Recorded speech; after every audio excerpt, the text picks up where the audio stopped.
Hi everybody, here we are again, back for the math episode. Yes. So, okay, I got a couple of them, but this one, I don't know, this is probably an easy one, but some of you guys out there might be thinking about trying this trip and you've measured your steps so you know how many steps it will take you. Although I think my friend Big Ran forgot to divide by 2 when he sent me his answer. But anyway, so if you were going to plan this trip, there's a lot of math that goes into it, a tremendous amount actually. So when you ask yourself, what do I need this math stuff for when I get older? This is one of those things.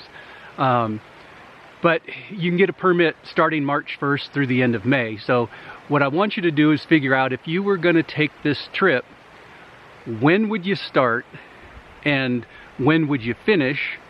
And understanding that as we're heading into Kennedy Meadows, you really don't want to get to Kennedy Meadows before the first week or so of June, first 14 days of June. So you want to go out if you're at your track at school or football field or somewhere, walk off an 1/8 of a mile or a 1/4 of a mile or the length of the football field and time how long that takes you. So you'll know how long it takes you to go X amount of feet. At that point, you got to figure out how many miles you have to do each day in order to get to the Sierra Kennedy Meadows at the right time, but also not be too late that you end up in Canada or in Washington when it starts snowing, which is around October 1st.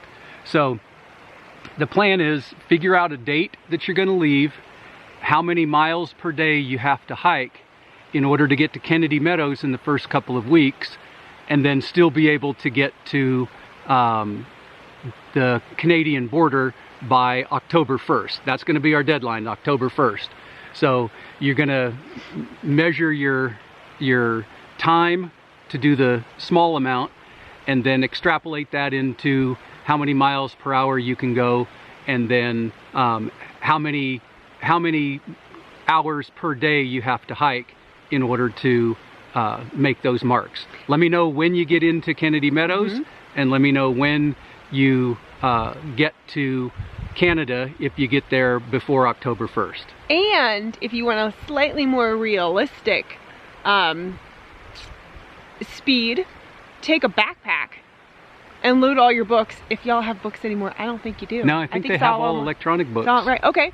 Well, then just load 20 to 30 pounds of stuff into that backpack. Yeah. Or grab your little brother or sister, give them a piggyback ride. There you go. That'd be much more fun than our packs. Yeah, or your son or daughter or grandson or granddaughter for that matter, depending on who's watching, who's doing these math problems. Be creative. You're all a creative crew. Right. Yeah. And then let us know how you calculated what that extra weight consisted of, because I'm kind of curious what you come up with. And if you guys are far enough along in your math classes, and I don't know where this fits in the whole thing, but you can determine how much the extra weight slows you down. So if you have a 150-pound person and pack, or a 150-pound person, and they throw on a 25-pound pack, how much is that 25-pound pack going to slow them down? I know there's a physics or math calculation for that. I don't know what it is, but you guys might know if you're far enough along in that class. Us know. Yeah, please do. Let me know, because I'd be interested. The roles are reversing. Right. Anyway, that's it. Good luck, guys. All if right, you ever plan this type of trip, at least you'll have some good data. You don't just plan it in your mind. It might turn out that it's not for you, and it's not for a lot of people. Right. I'm not even sure if it's for me. All right, y'all. Have a great day. Bye, guys. Bye.